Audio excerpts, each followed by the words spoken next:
Jaya Radha Madhava Kunja Bihari.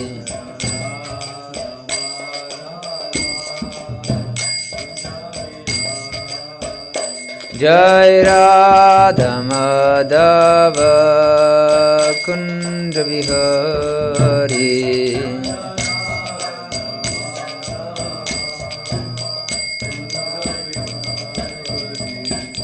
Gopi Janavallabha Giridharidhari.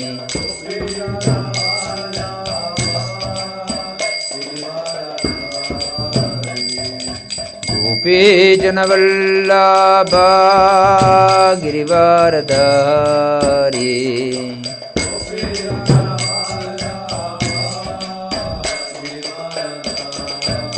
Yashodanandana Braja Naranjana.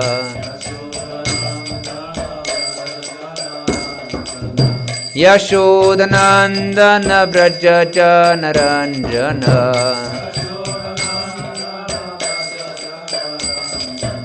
Yamunatiravanachari. Yamunatiravanachari.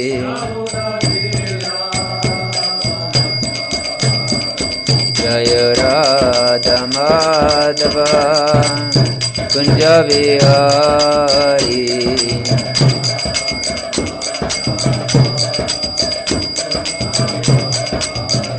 Jai Radha Madhava Kunja Vihari.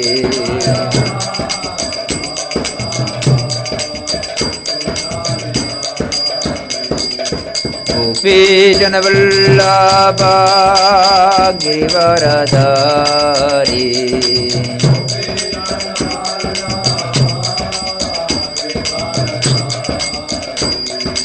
Gopi Janavallabha Giridharidhari.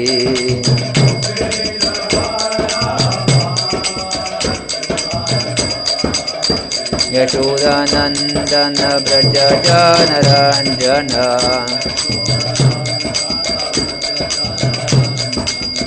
Yashodanandana Braja Naranjana.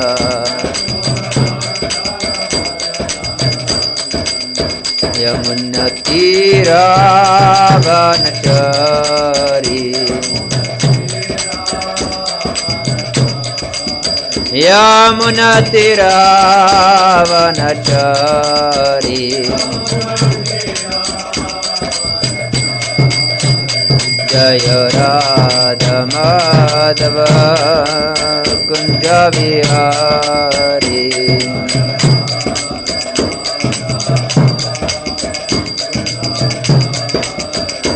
Jai Radha Madhava Kunja Vihari.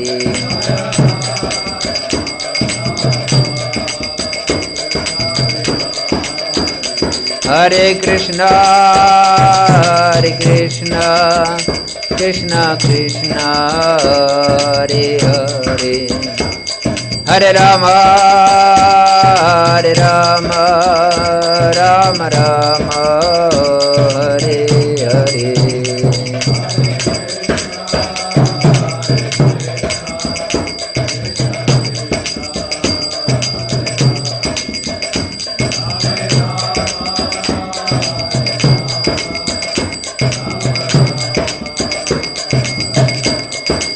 Hare Krishna, Hare Krishna, Krishna Krishna, Hare Hare.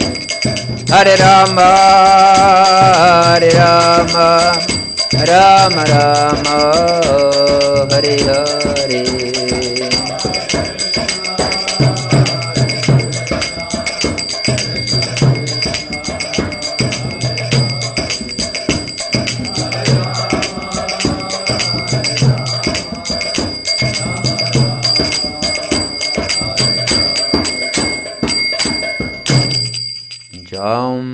Vishnupad Paramsa Pravrajikacharya Shtutarashata Sri Srimad Srila Abhay Chandraminda Bhaktivedanta Swami Maharaj Srila Prabhupada Ki Om Namo Bhagavate Vasudevaya. Om Namo Bhagavate Vasudevaya. We're reading from Srimad Bhagavad-gita as it is.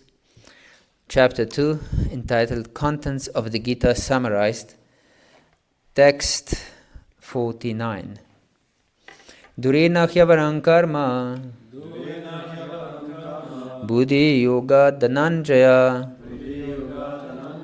buddhau sharanam avvicha kripanah palahetavah. Durena, discarded at a long distance. He, certainly. Avaram, abominable. Karma, activity. Buddhi, yogat, on the strength of Krishna consciousness. Dhananjaya, O conqueror of wealth. Buddha, in such consciousness. Sharanam, full surrender. Anvicha, trifle. Kripanaha, misers. Phala, hetavaha, those desiring fruitive results. The translation and purport by His Divine Grace Srila Prabhupada Ki. O Dhananjaya, keep all abominable activities far distant by devotional service, and in that consciousness surrender unto the Lord. Those who want to enjoy the fruits of their work are misers. Purport. One who has actually come to understand one's constitutional position as an eternal servitor of the Lord gives up all engagements save working in Krishna consciousness. As already explained, Buddhi Yoga means transcendental loving service to the Lord. Such devotional service is the right course of action for the living entity. Only misers desire to enjoy the fruit of their own work just to be further entangled in material bondage. Except for work in Krishna consciousness, all activities are abominable because they continually bind the worker to the cycle of birth and death. One should therefore never desire to be the cause of work. Everything should be done in Krishna consciousness, for the satisfaction of Krishna. Misers do not know how to utilize the assets of riches, which they acquire by good fortune or by hard labor. One should spend all energies working in Krishna consciousness, and that will make one's life successful. Like misers, unfortunate persons do not employ their human energy in the service of the Lord. The translation of verse again. O Dhananjaya, keep all abominable activities far distant by devotional service, and in that consciousness surrender unto the Lord. Those who want to enjoy the fruits of their work are misers.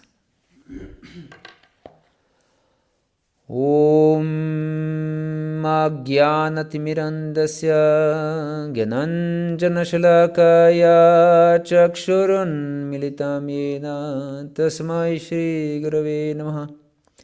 Shri Chaitanya Manobishtam Stapitam Yena Bhutale Swayam Rupah Kadamahyam Dadati Svapadantikam Vandeham Shri Guru Shri Yuta Padakamalam Shri Gurun Vaishnavamscha Shri Rupam Sagrajatam Sahagana Raghunatanvitam Tam Sujivam Sadvaitam Savadhutam Parijana Sahitam Krishna Chaitanya Devam Shri Radha Krishna Padan Sahagana Lalita Shri Vishakanvitamscha He Krishna Karuna Sindhu Dinabandhu Jagatpate Gopesha Gopika Kanta Radha Kanta Namostute Tapta Kanchana Gaurangi Radhe Vrindavaneshwari Vrishabhanu Sute Devi Pranamami Hari Priye Vanchakalpatarubhyascha Kripa Sindhubhyahi Vacha Patitanam Pavanebhyo Vaishnavebhyo Namo Namah Shri Krishna Chaitanya Prabhu Nityananda Shri Advaita Gadadara Shri Vasadi Gaura Bhakta Vrinda Hare Krishna Krishna Krishna Hare Hare Hare Rama Rama Rama Hare Hare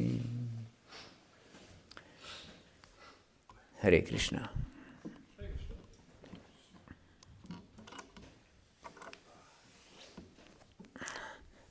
So we continue our discussion from Bhagavad-Gita, from second chapter.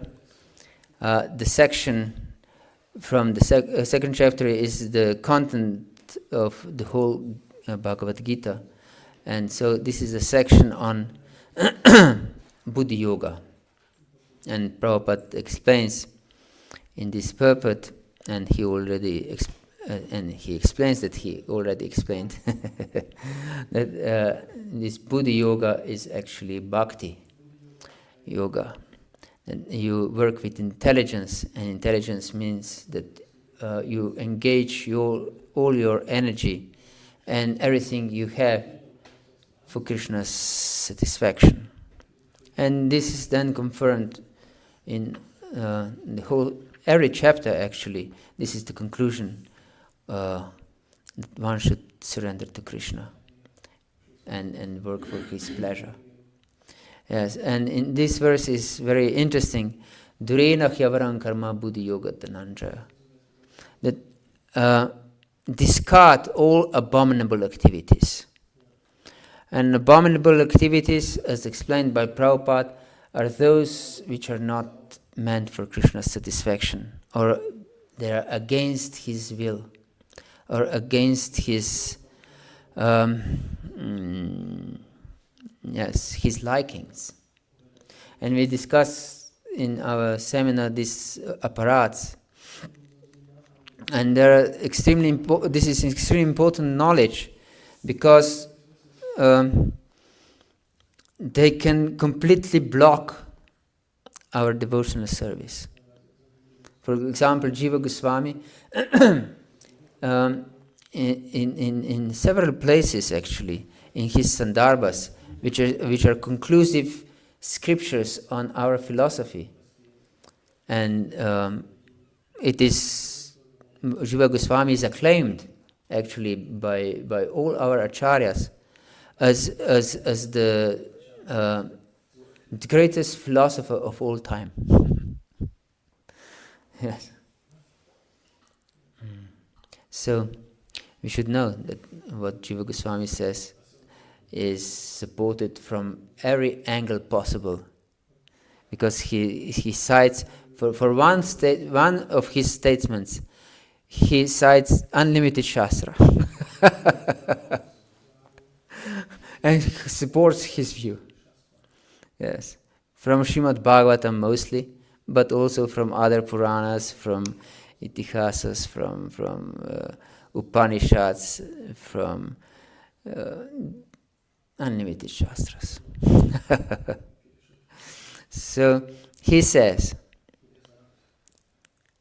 that one can chant the holy name millions of lifetimes, and he will not develop love of God, which is the fruit of chanting the holy name, if he commits offences. So, isn't it important to know what are the offences? If we want to achieve something, our goal actually, what we strive for, actually from time immemorial. Because we all want to be happy. This is our nature. But without love, unconditional love, we cannot be happy. Not possible. Savai pumsam parodharmo yato bhakti dokshaje. Ahaitika patihata yayatma suprasidati. Sutta Goswami was asked by the sages in Naimisharanya, you have studied many shastras. Burini buri karmani shrotavyani vibhagasha. Adakh satotrayat saram samudritya manishaya. Bruhi badraya bhutanam yanatma suprasidati. You have studied many, many different shastras. And these different shastras, there are many different processes prescribed. And please tell us what is the essence. Because in previous verse they explained that now it's Kali Yuga. And people are disturbed, fallen, short memory, and so on. So, unfortunate. So, and in this verse, you have studied all these shastras in which different processes are prescribed. Please tell us what is the essence of everything by which one can become suprasidati. Yanatma suprasidati. Atma means self, the soul. And prasidati means happy, satisfied, happy. And they said how to become not suprasidati, prasidati, but suprasidati. Su means extremely, perfectly happy. Because if we are happy, then we are also miserable. These are two faces of the same coin. If you grab one, you grab also the other.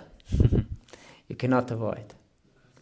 But they asked him not just to be happy, but perfectly happy. And the solution was given in the very next chapter of first canto of Bhagavatam. Savaipam samparodharmo yato bhaktira dokshaje. Ahaitkya pratihata yayatma suprasidati. And again, he uses this word. What is the process to become suprasidati? Perfectly happy. Is to develop unconditional love. And this unconditional love is possible only with adokshara. That means the Lord, absolute Lord, who is beyond our sense perception. This is the only way to become suprasidati. And this love should be uninterrupted. Apratihata. Yes, because if we interrupt it, even for a short time, in this short time we wouldn't be suprasidati. Understand? It's simple. So it should be everlasting, unconditional love. We want to achieve this. Is there anyone who doesn't want to achieve everlasting, unconditional love? We all want this. So this is the process. How to achieve ahaituki bhakti, unconditional bhakti. Yes, is to satisfy savaipam sam parodharmo, and this is paradharma, the absolute highest dharma. Yato bhaktira dokshaje. Ahaituki apratihata. Yes, should be unconditional and uninterrupted, in order to be completely satisfied. Yes. And therefore, Krishna says to Arjuna in this verse, Durena hyavarang karma bhakti-yoga dhananjaya. And discard all these abominable activities. Activities that separate you from me. And most abominable activities are aparadhas, are offences against the holy name. Because they put eternal block.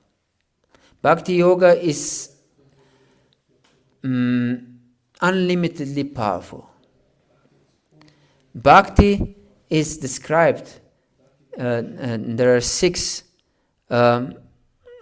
characteristics of bhakti described in Bhakti Rasamrita Sindhu by Rupa Goswami. And one of them is Shri Krishna Akarshini. That means that has a power to attract the all-attractive one. Understand? The all-attractive, of course, has the power to attract everything. But bhakti is more powerful than all-attractive one. More powerful than Krishna himself. He has the power to attract the all-attractive one. So, it's extremely precious. But these abominable activities, as offences and these aparadhas, put block between us and bhakti.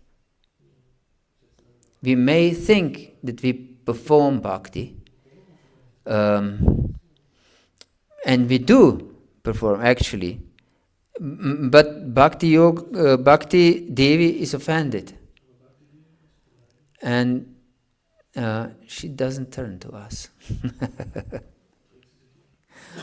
because there are offenses. They block her mercy, actually. They block her mercy. And we can see if even if someone is sinful, by contact with bhakti, if he's not offensive, he'll get her mercy. Not the fruit of bhakti, but other fruits, like liberation, for example. And the example is Ajamila. He was extremely sinful, but he was not offensive. Yes. And that was his qualification. Yes. But if we are offensive, we put the block for the mercy of bhakti. Yes. So we discussed already that there are many types of offenses, and now we discuss nama aparadhas, which are the most grievous aparadhas. Because we said other aparadhas, like seva aparadhas, which are innumerable. Who can count all these aparadhas? Are easily mitigated by chanting the holy name. But if we know that something is aparadh, and we chant the holy name with this attitude, it becomes nama aparadha. And nama aparadha cannot be mitigated by any way. And therefore this is extremely dangerous. And besides that, we should know what is displeasing for the Lord, not that we'll remain in ignorance and count that holy name will eradicate all our unknowing offenses, because then again this becomes an offense against the holy name. Hare Krishna. Yes. Okay, so we discussed first other aparadhas, and now we discussed nama aparadhas, and we discussed already sadhu ninda, this is Vaishnava aparadhas, and we discussed about how the names and activities of demigods are non-different from the Lord, not separate from the Lord. Yes, we shouldn't consider them that they are independent from the Lord. And then we discussed also the instruction of the spiritual master, not to obey the instruction of the spiritual master. So we covered first 3 aparadhas.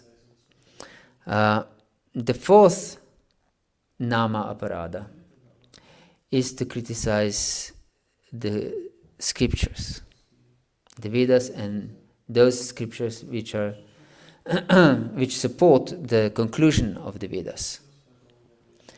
We should know that Krishna is compiler of the Vedas. Krishna himself states this in Bhagavad-gita. Sarvasya chaham hridiksa navishto mattah smritir jnanam apohanam cha vedaischa sarvair aham eva vidyo vedanta krit vedavit eva chaham. I am knower of the Vedas. I compiled Vedanta. Vedanta means the conclusion of all the Vedas. So we should know that Vedas are transcendental authority. And we have these checkpoints on our spiritual journey. Guru, Sadhu and Shastra. But if we don't accept authority, either Guru or Shastra, then we are lost. Because we have no instrument to go beyond material understanding. You understand? Because our instruments with which we operate are senses, body, senses, mind, and intelligence.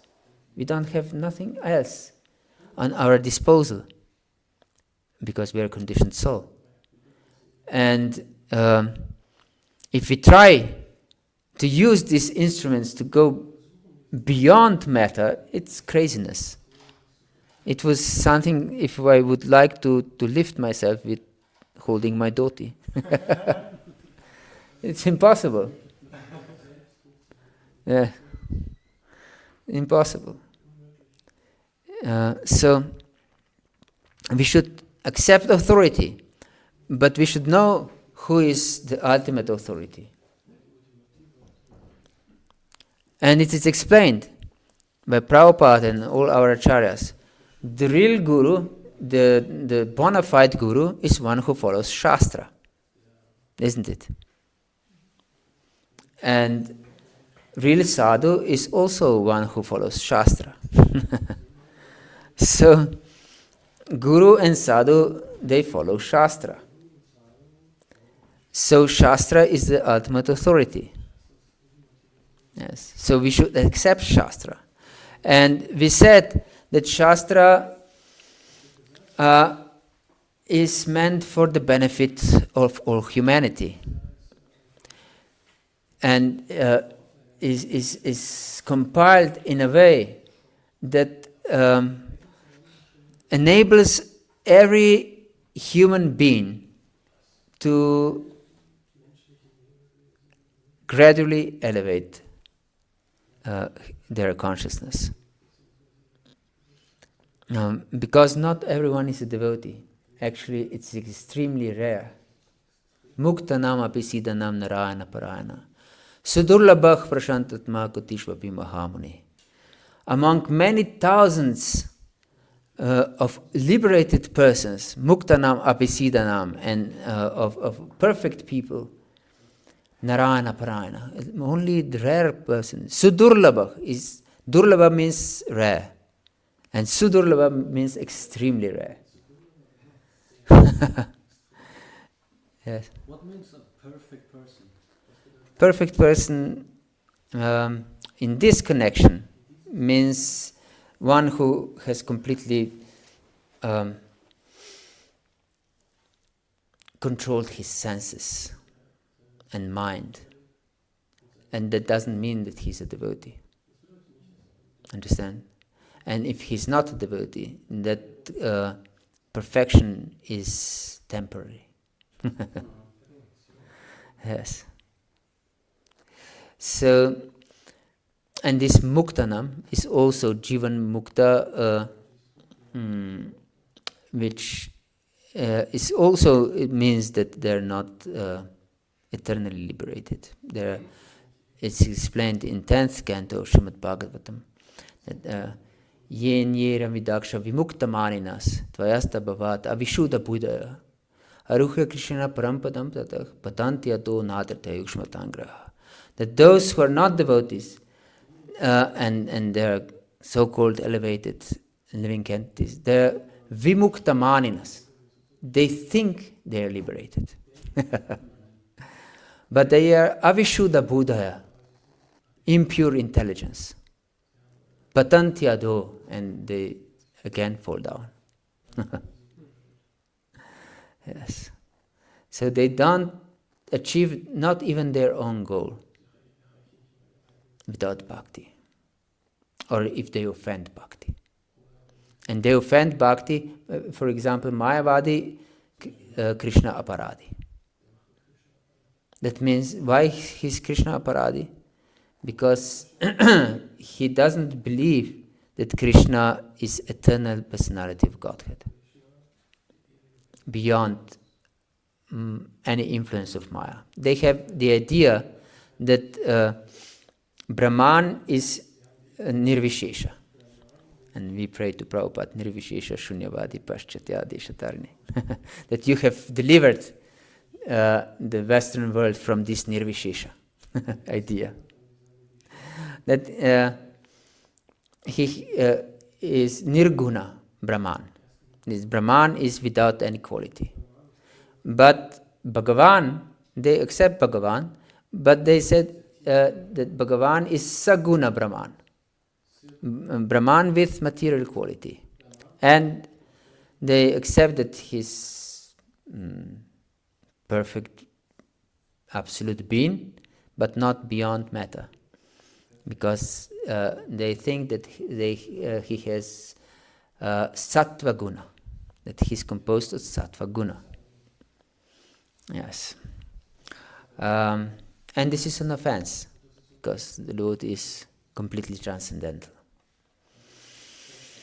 Yes. And if they are such offenders, they cannot go beyond metta. Yes, they cannot go beyond matter. So this Siddhanam and Muktanam, there are those who are not devotees, who are Vimukta Maninas, who are, they imagine they're liberated. So Narayana Parana Sudurlabhah Prashantatma Kutishvapi Mahamuni. That this Muni, this great soul, is extremely rare. Extremely rare. So devotees are rare. We should know. Even amongst devotees are rare. Yes, those who strive only for pure devotional service. So we should be these rare devotees. This is the gift that Prabhupada brought us.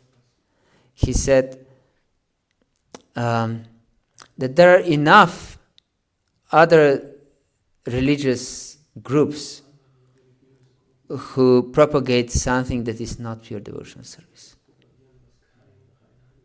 Let there be one religious movement who propagate only pure devotional service. So we should take advantage of this one spiritual movement which propagates exclusively pure devotional service. Yes. This is the privilege that we can have here. So if anyone thinks that pure devotional service is not good for him, he can go to other groups. There are many. Yes. And try his happiness there. Yes. Okay. So, yes, extremely rare. And therefore, such extremely rare person accepts Shastra. And we said that there are different Shastras which bring different kinds of people step by step to the transcendental platform. And therefore, we have Puranas in the modes of Tamaguna. That means in darkness. And we have Puranas that are in Rajaguna. And we have Puranas that are in Sattva Guna. And then we have one Amala Purana. completely spotless Purana, without any tinge of material modes. And this is Bhagavata Purana, yes, which propagates only Bhagavad-dharma. Yes. And only saints know what is Bhagavad-dharma, what is Dharma. Dharmam tu sakshat Bhagavat pranitam nave vidur rishayana pidavaha nasida mukya asuramanusyaha kutona vidyadara charanadaya. That Lord established what is Dharma and what is not Dharma. And no one knows, not rishis, not Dharmam tu sakshat Bhagavat pranitam nave vidur rishayo napidavaha. And not devas, demigods, not Gandharvas, not Vidyadharas, not human beings. No one knows what is Dharma except the Lord. But there are Mahajans who are great devotees of the Lord. Svayambur Narada Shambhuhu, Kumara Kapilo Manuhu, Prahlado Janako Bhishmo, Balir Vaya Sakir Vayam. 12 Mahajans, in fact 15, because they group 4 Kumaras as one. So they're listed as 12, but actually because there are 4 Kumaras, there are 15. Who know what is Dharma, because they are devotees. And of course, those who follow these Mahajans, they also know what is Dharma. So we should follow Mahajans. Mahajano yena gata sapanta. Yes, the right path is illuminated by Mahajanas. Yes. So therefore, there are these sampradayas, bona fide sampradayas, which teach what is real Dharma. And real Dharma is Bhagavad-dharma, is how to completely surrender to the Lord. Yes, how to completely surrender to the Lord. And it's confirmed in this verse of Bhagavad Gita. Durena hyavaram karma buddhi-yoga dhananja buddhau sharanam vicha kripanah palahitava. If you don't surrender to the Lord, here says, and in that consciousness surrender to the Lord, and reject all these abominable activities, and in this consciousness surrender to the Lord. So we should reject all aparadhas, because aparadhas are most displeasing. And we should accept Shastra. And it's confirmed in 16th chapter of Bhagavad Gita. Lord Krishna says something really important himself, Krishna's words. He says that Tasmat Shastram Pramanam Te Karya Karya Vavasto. Gyatya Shastra Vidanotam Karma Kartami Harhasi. That Tasmat Shastram Pramanam Te. That means, therefore, Shastra is Pramana. That means the basis of knowing what is truth and what is not, what is to be done and what is not to be done. And we should follow what Shastra prescribes. Tasmat Shastram Pramanam Te, Karya Karya Vyavastito, Gyatya Shastra Vidanuktam Karya Karma. That you should follow these steps of karma, of Shastra. And then he says, even before he says, Yakshastra vidim utsrijya vartate kamakarata nasa siddhim avapnoti na sukham na param gatim. If one doesn't follow Shastra, Yakshastra vidim utsrijya, they reject Shastra. Vartate kamakarata, and they act according to their whims, according to their imagination, what is right and what is not. Nasa siddhim avapnoti. They will not attain perfection. Siddhim. And one may say, okay, I'm not striving for to be perfect. I just want to be happy. Nasa siddhim avapnuti. Na sukham. You'll not be happy.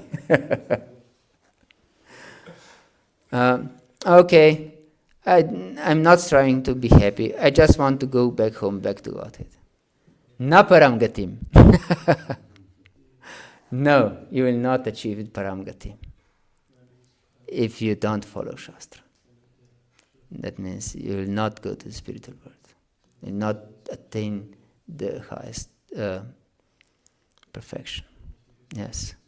It's Krishna's direct words from Bhagavad-Gita. Universally accepted. So we should take it seriously. But we should understand Shastra according to Parampara. And actually, only devotees can understand Shastra. No one else. It's also explained in Bhagavad Gita.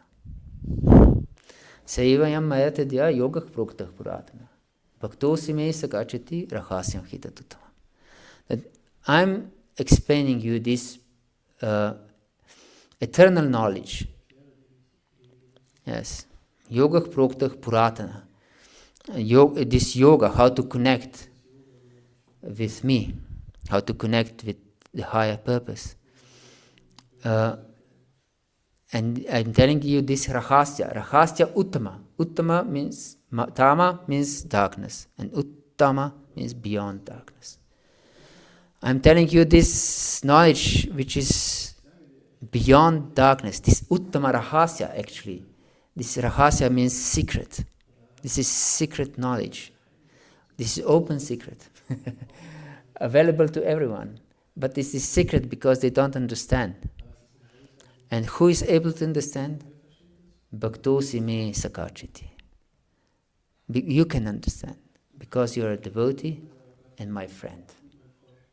These are two conditions that we can understand Shastra. Yes, so we should become devotee to understand Shastra and Krishna's friend. To understand Shastra. That maybe one is a devotee, but he's in a mood of awe and reverence. And this is not Saka. Understand? So we should become friend of Krishna. And that means intimate relationship. And to enter intimate relationship, we should be very eager. Lukewarm approach will not help. Lord Jesus said, you should be either hot or cold. If you are lukewarm, I will spit you out.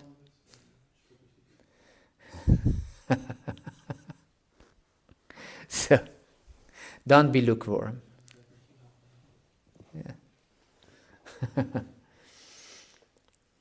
Yes. You should have a character. Yeah. Is it like that first the steps of all reverence come and then automatically with maturing of devotional service this more intimate relationship develops? Yes. But our approach from the very beginning is completely different. For example, before I joined Krishna consciousness, I was brought up in Catholic religion, in Christianity. And there is completely different mood. Had any of you been Christian before? You was Christian, yes. And you were Christians? And you were practicing?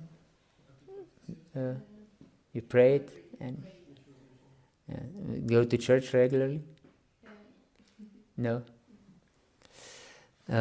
Yes. I received some mercy and I tried, I wanted to become a Christian missionary actually.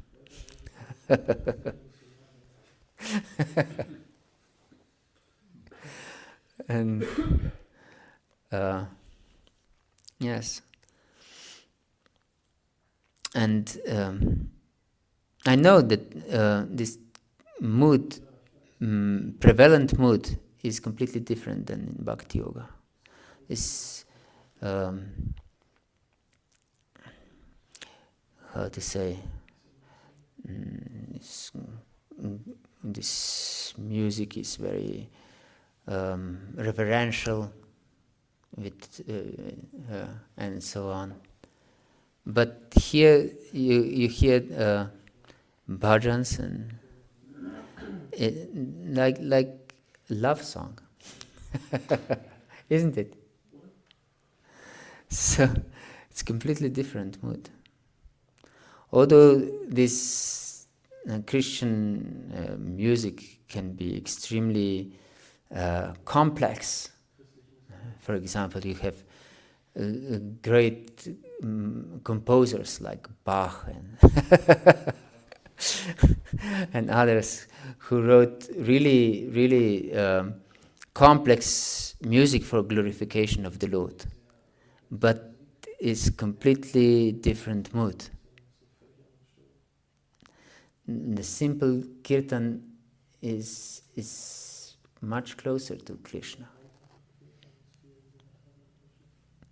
in the mood than this glorious, complex music. Yes. So we should go into the flow of the mood of our acharyas, and therefore we should read a lot and hear those who are in love with the Lord. Yes, because then we will develop desire to attain such consciousness also ourselves. This is important.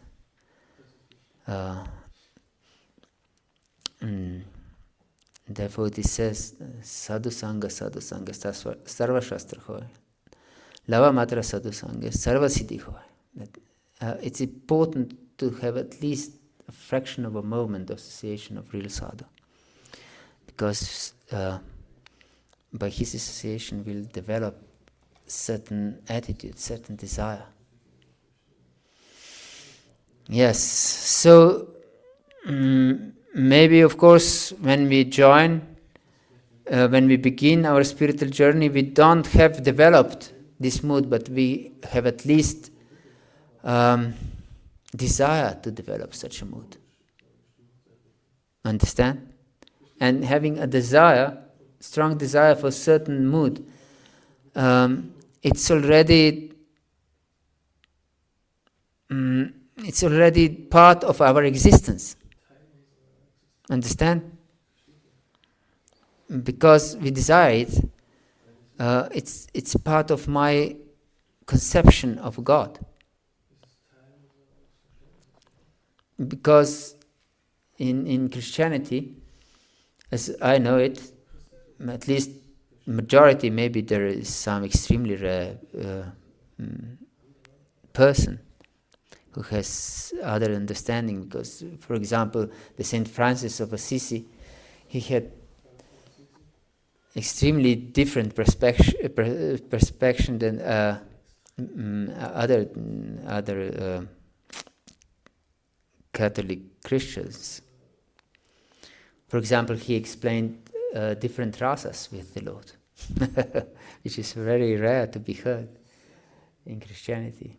He said that the soul can be, of course, a servant of God, but it can also be mother of God and fiancée of God. Yes. So he explained different rasas. So we also should have a striving for loving relationship. This Sakya doesn't mean that we have Sakya rasa, that we should have Sakya rasa to understand this knowledge, but we should have desire for rasa. Understand? For loving relationship with Krishna. Yes. This is important. This is important.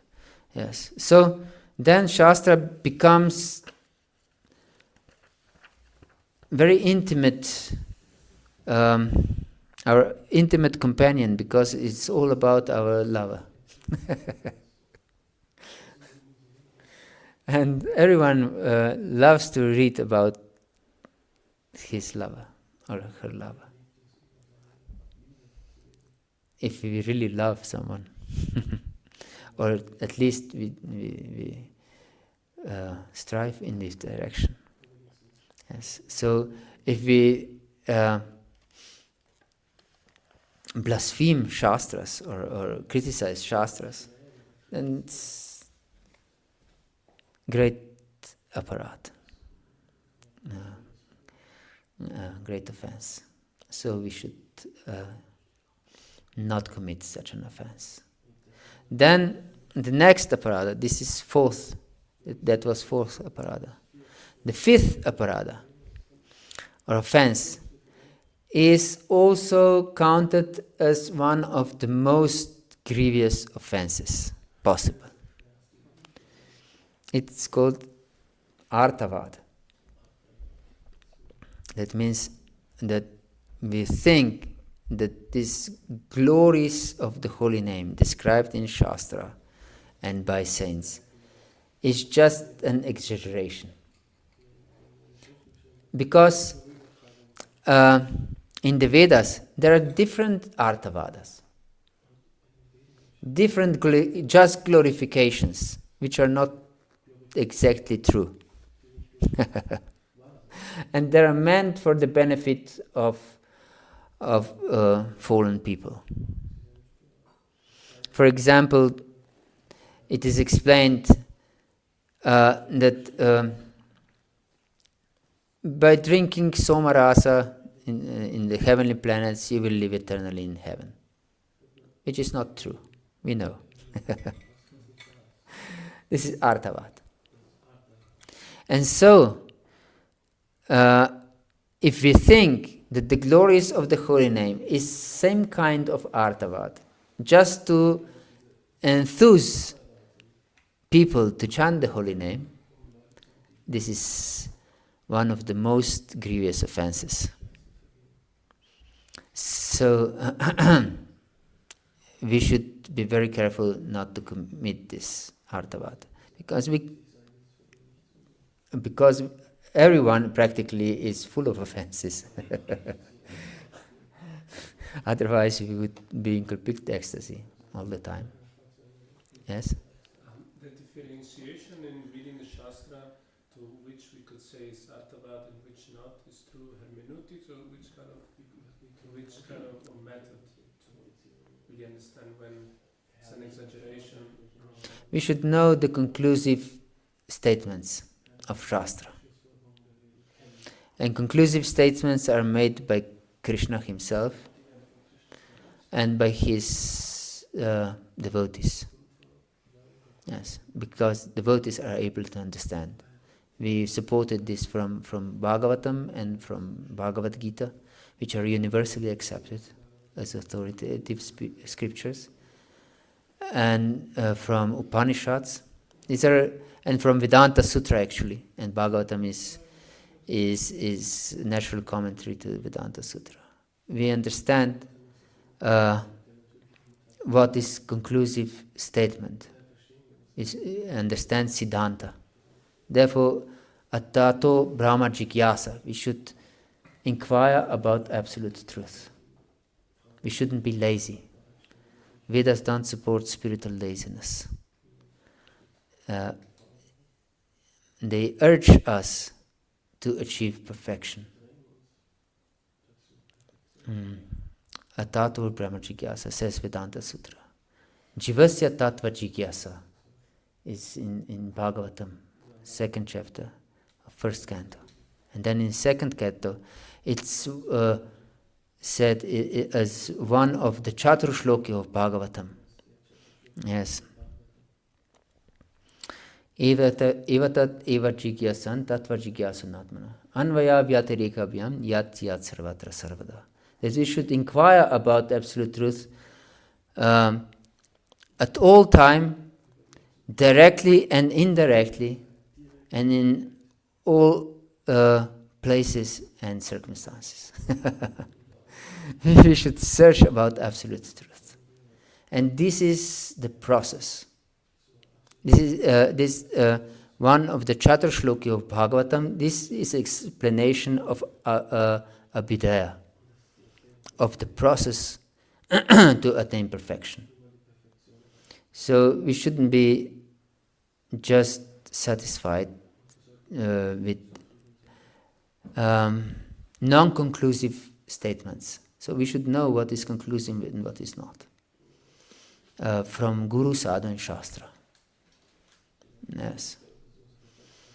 And we should know that only bhakti is transcendental. Everything what is connected to Krishna is transcendental. What is not connected to Krishna is not transcendental. So, heavenly planets are not transcendental. It is said also in Bhagavad-Gita. In 9th chapter it is explained that those who maybe with different processes will rise to into heavenly planets, they will fall down after expiration of their pious karma and will fall again on this earth. Yes. What are the verses? You had a question. So there are many statements of the holy name I can accept right now. Sorry? There are many statements about the holy name that I can accept right now, but in some I have still some doubts when I read it. For example, it said sometimes that once chanting the holy name, then all sins are immediately eradicated and one is liberated. Does it count for the pure holy name? Or does it count for Bhagavata dasa? How is it to be understood?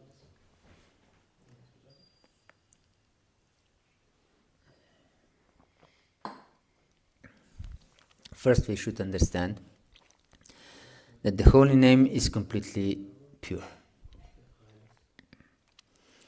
Nama Chintamana Krishna Chaitanya Rasa Vigraha Nitya Shuddho Purna Shuddho Nitya Mukto Purna Shuddho Nitya Mukto Binatvam Nama Namino. Shri Prahlad Nrsimha Ki Jai.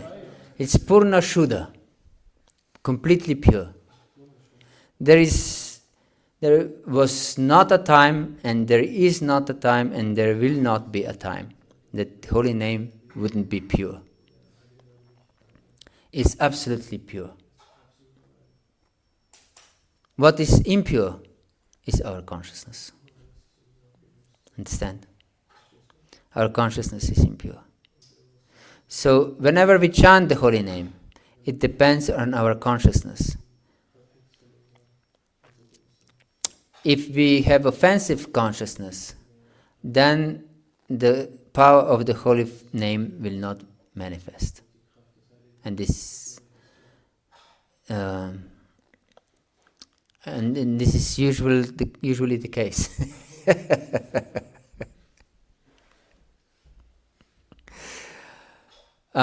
If we don't call the holy name, but we call the syllables of the holy name, but we are not offensive, which is rare, very rare, then the holy name will eradicate all the sins from the past, all the sins from the present, and all the sins from the future. Because it's not conditioned by time, the holy name. Understand? Holy name is completely transcendental, not influenced by time. So for the holy name, past, present, and future don't exist. Because it's eternal. Yes. So they completely wipe out all the sins.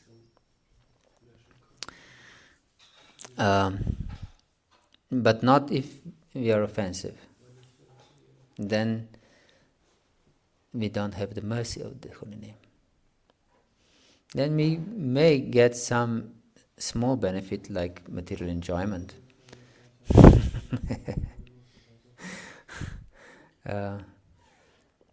Yes. So, therefore, it's so important to get rid of offenses and to listen, to understand, and to have faith, because faith is the basis of everything in life, actually. If we don't have faith, the human existence is based on faith. Even if one is ardent atheist, for example, his life is based on faith. He has a faith that the God doesn't exist, for example.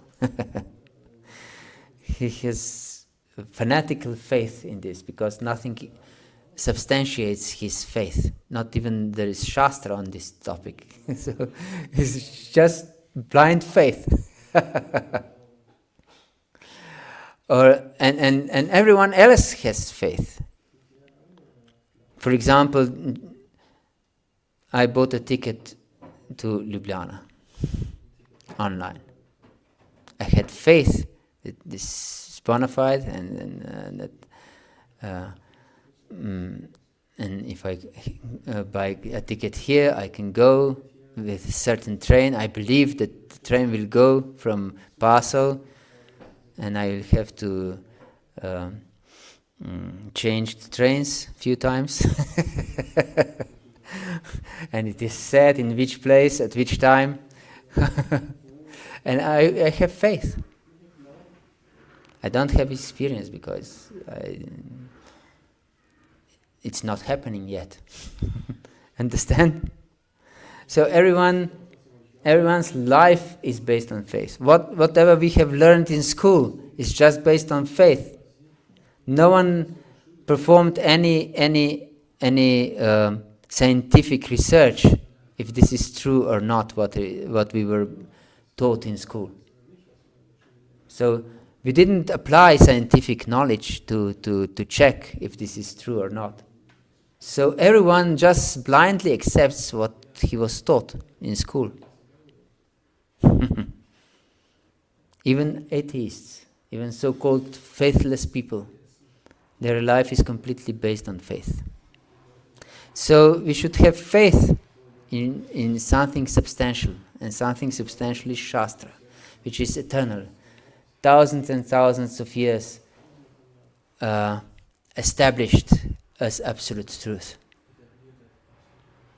Because there are some scientific research established as a truth for 10 years and then is rejected. What kind of reliable knowledge is this? It's not reliable. But this is reliable knowledge, accepted for thousands of years, isn't it? So we should accept. If Shastra says it eradicates all sins, yes, it eradicates all sins. Is this okay? You have still a question? Yeah, I wanted to know, you quoted this from second canto, which was it? Sorry? You quoted one of the chapter shloki. Oh yes, which I think it's 9th chapter, if I'm not mistaken. I can check. Second chapter, second canto.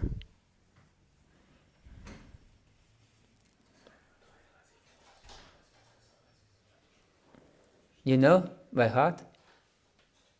No, not the exact verse, but it should be 2:9, 32. 2:9, yes, 2:9. 9th chapter.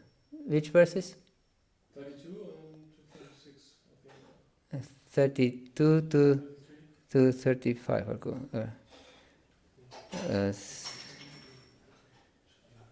I will tell you immediately.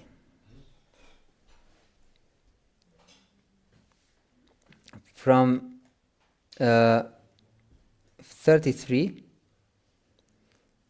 to 36. And this one I quoted is 36. 2936. Yes, you have a question? What does it mean to chant the syllables of the holy name? What's the difference?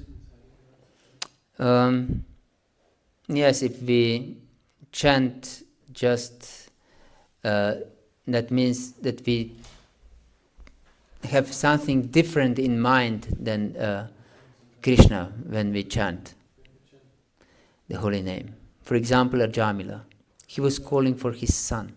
Okay, yeah. He wasn't calling the Lord. Understand?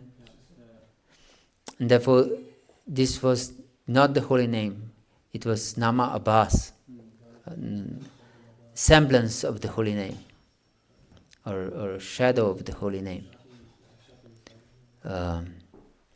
And for example, if we are distracted when we chant, we think of other things during our chanting.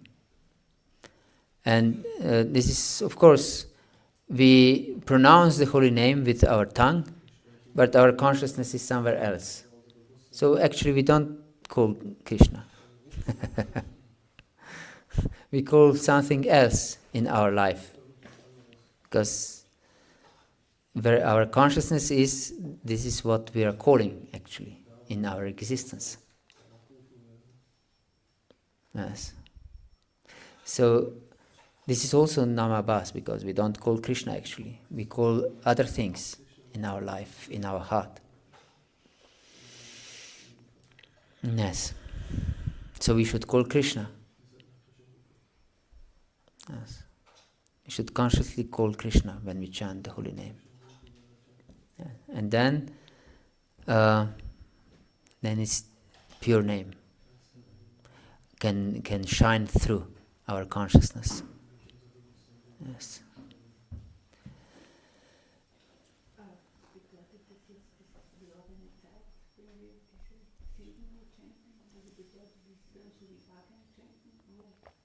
So if we're just chanting the syllables, is that just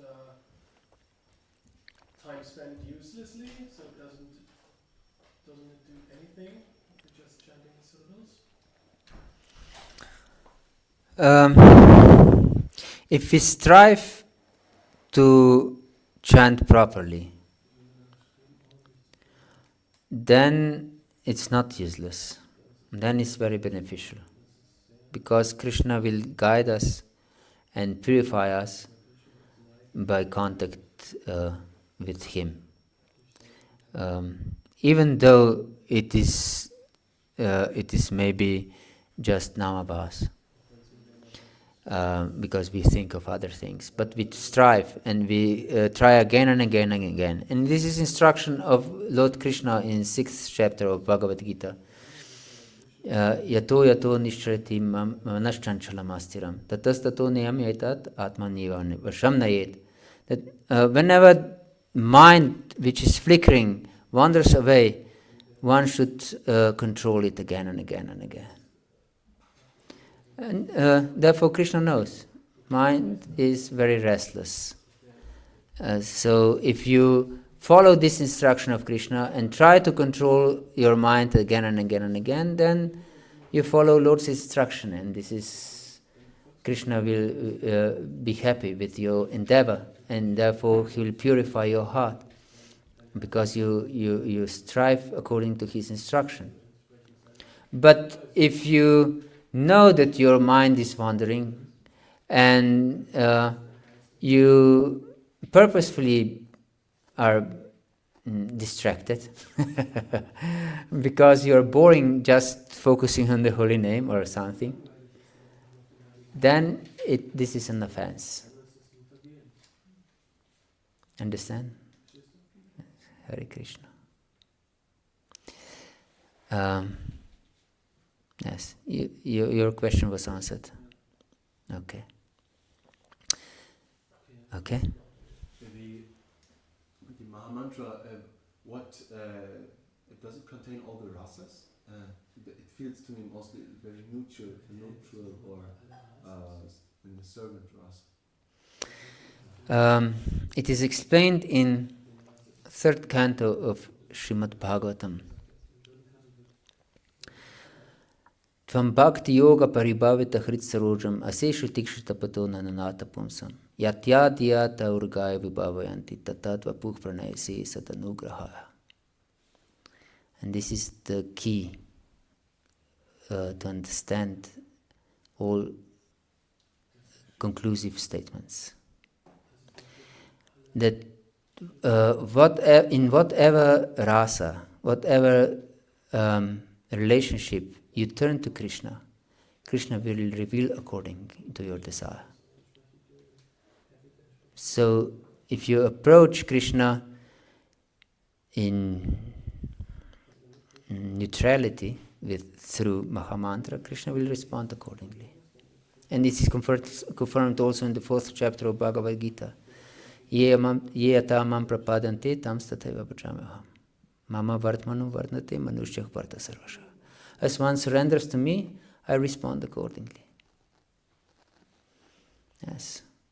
So you can approach Krishna through Mahamantra in whichever rasa you want, and Krishna will respond accordingly. Yes. This is the secret.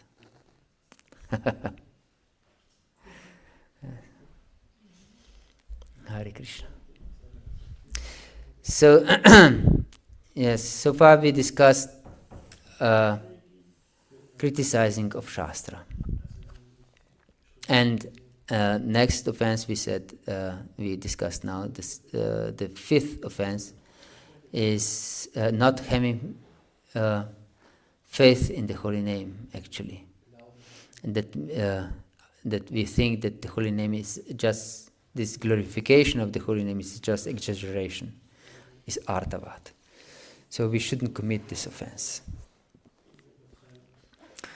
Then the 6th offense.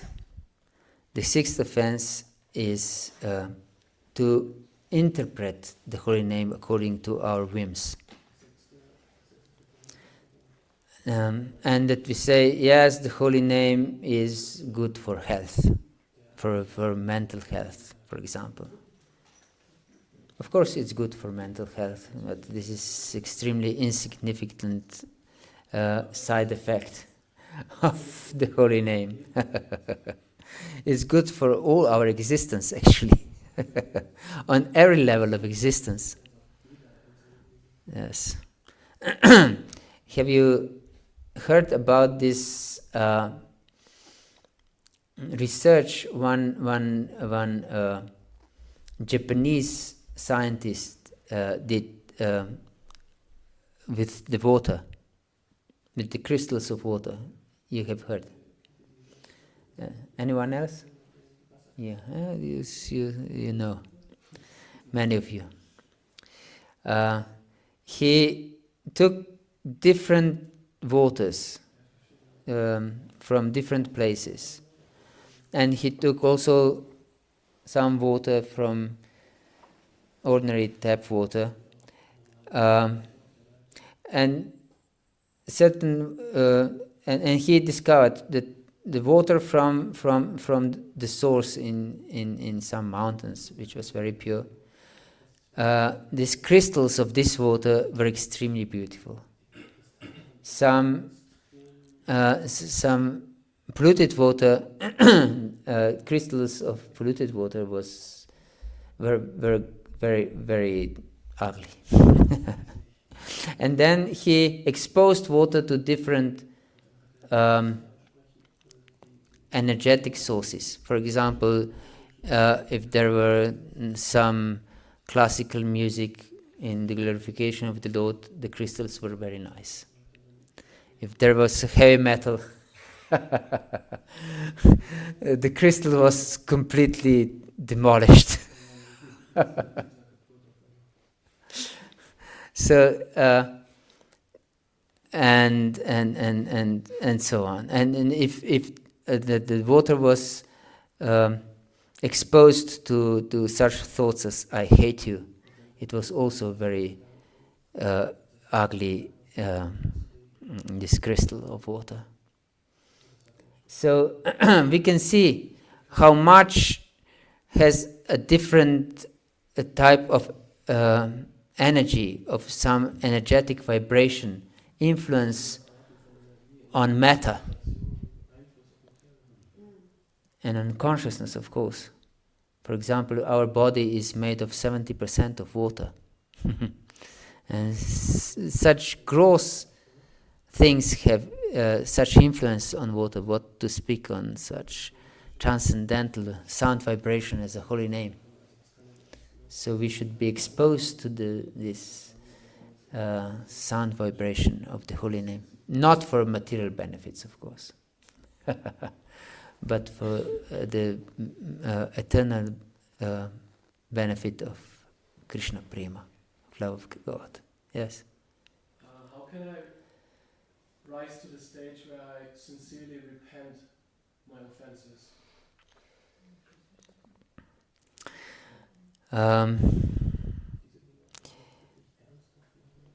By hearing, regular hearing, and being very sincere in your spiritual journey, because we shouldn't have cheating mentality. In Kali Yuga, majority of people have cheating mentality. And this cheating mentality means I can do whatever I like and I will achieve the real gold, real perfection. I can pay counterfeit money and I will receive gold. This is cheating mentality. And counterfeit money is not being sincere, not following according to instructions of Guru, Sadhu and Shastra. And counting that we'll get gold, that means Krishna Prema, love of God. But so we should follow, and that means that we should really strive very strict sadhana. We should have strict sadhana. We mentioned in one of our classes this Abhyasa yoga. And Abhyasa yoga is many times mentioned in Bhagavad-gita. It means training of consciousness. Because our consciousness in material condition is turned away from Krishna. And it's called this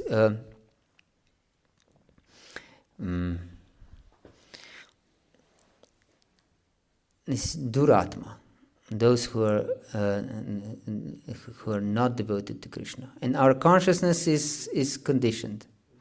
So we should really strive to be strict in our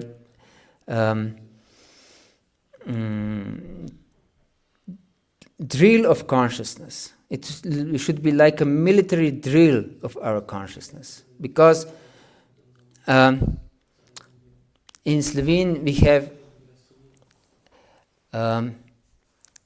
expression, a saying that habit is like an iron shirt. Have you heard something like this before? What does it mean? That habit is like an iron shirt. Hard to remove. Hard to remove, and you cannot move. In iron shirt you cannot move, and you cannot remove it. Because you're stuck in some position. And this is the habit. And we have unlimited material habits. And our consciousness is conditioned by habits. And every action creates an impression in our consciousness. These are called samskaras. And we have unlimited material samskaras in our consciousness. So in order to get them out of consciousness, we have to undergo real drill. You understand? Before, this was quite few years before Krishna consciousness, I quit smoking. I smoked before. I quit smoking. And it was really hard to quit smoking. Do any of you have experience of quitting smoking? You have. It was easy? No. I quit when I moved to the temple. It was pretty hard actually. Yes. Stopped like this. Yes, I also stopped like this. And for 10 years, I have dreams that I'm smoking. Yes. And I smoked in dreams, and then I remembered, but I don't smoke.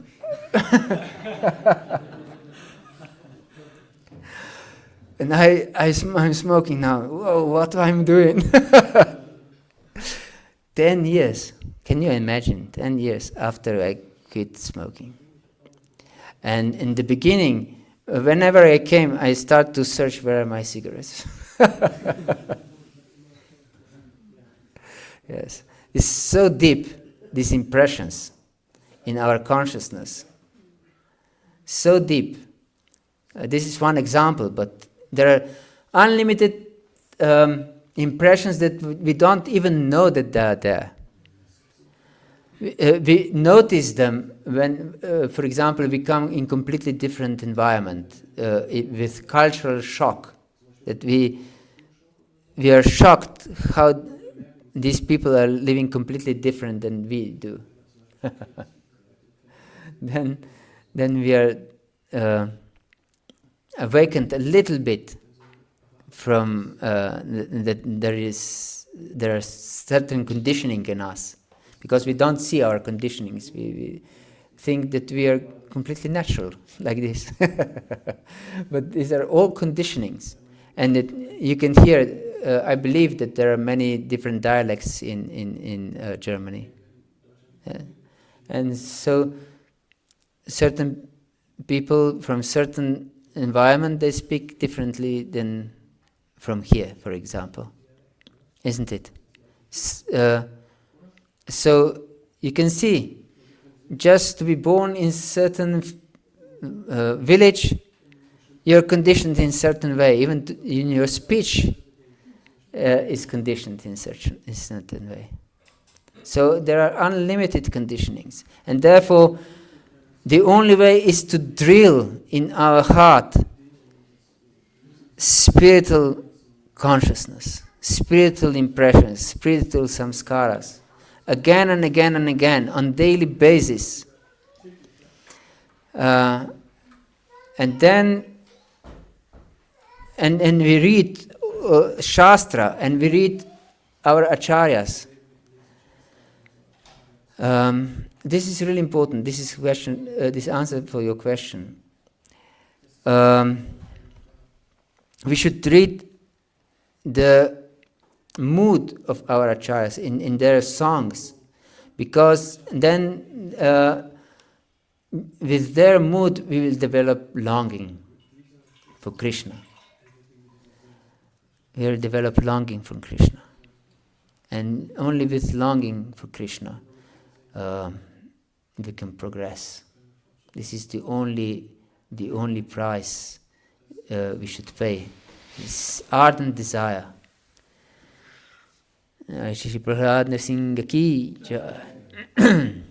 Yes. So this is so important, to be extremely strict and sincere in our practice, and then we will definitely, by Krishna's mercy, arrive to this point to sincerely repent our offensive mentality. Before this, we will not even recognize that we have offensive mentality. Yes, Hare Krishna. You said one should be sincere, and I noticed that I tried to be sincere, and in the past summer I mean I have this conditioning that I focus on the negative very much, and then I do not see so much the positive things sometimes. And Yes. so I developed because of that during the summer kind of ideas and notions, and yeah, and I thought I was sincere and sincerely practicing, but now What kind of ideas? I mean the topic might not be so important, but Material desires, or I mean due to false ego, some own ideas that I know better, or uh-huh. yeah, and I thought I was sincere, and now it turned out I'm not. Yes, we should follow instruction of great souls. Mahajano yena gata sampanta. And for example, Jesus said, "Judge not, lest you'll be judged." So don't judge other people. Don't judge even unsincere devotees. Because we should know, devotional service is extremely rare. And it's completely voluntarily done. So, if one is cheating himself, we should feel sorry, not judgmental. Understand? And by this feeling of compassion, we'll realize that yes, I should take this seriously. I should be very careful not to become prey of insincere mood, because it's so easy to become. So these examples that you see that are not sincere devotees, for example, should impel you to surrender more deeply, not to judge anyone, because this judgment of anyone is also a sign of falling condition. Understand? You judge, and that means that you're on the same level or even lower, because you judge. And if you judge, what's happening? You invite all the forces of the universe to test you. Understand? If you judge, then the time will come that you will be tested in exactly for those things you judge. So, if you want to have safe spiritual journey, don't judge. And if you caught yourself judging, you should repent that this is my envious mentality. That doesn't mean that you're blind, that you pretend to not to see that someone is a thief. But you should do whatever is proper for your devotional service. If you are able to help them in any way, you should help them. But if not, then just take note of that you shouldn't become like this, and you pray to the Lord, please help me to be sincere devotee myself. Never judge and never criticize. Never indulge in gossip, because this is most detrimental. Yes, so we discussed now 6 nama paradas, and we have only one session, I believe, because tomorrow there will be other more qualified speakers in the morning and in the evening. So tomorrow we will not have our seminar. and we'll continue on Friday morning, and then I have to leave. So we'll have one more session, one more part of our seminar, and we'll have to hurry up, I see, because we covered 3 aparadhas, and there are still 4 more.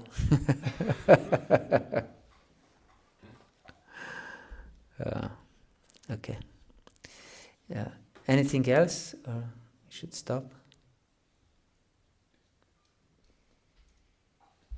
Okay. Thank you very much for your attention. Srila Prabhupada ki jai, Gaura Bhakta Vrinda ki jai, Srimad Bhagavad Gita ki jai, Nitai Gaur Pramanandi.